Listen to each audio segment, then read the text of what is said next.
Hindi po ako nag-enjoy ng bata ako. Puro trabaho ko. I started work when I was 11 years old.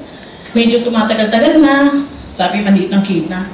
So medyo nagkakaedad na rin ako. Nag-try akong magtrabaho sa abroad. Then, awa naman ng Diyos. Nag-abroad po ako when I was 23. So ako po, palibasa akong panganay, nag-try po akong sumali sa mga contest.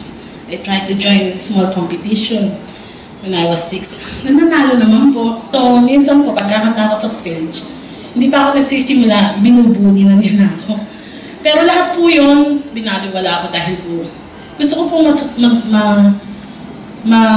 ano yung panaginip ko, yung aking pangarap na maging singer. Kaya po, kahit po binubuli ako, hanggang ngayon binubuli pa naman eh. Wala nang katapusan yun. Naging biktima po ako niyan. Pero hanggang ngayon po, kahit nang bubuli sila talagang, nilabanan ko po yun, kaya narating ko po yung pinapangarap. Dito po ako sinuwerte sa Israel. Thanks to all the people of Israel.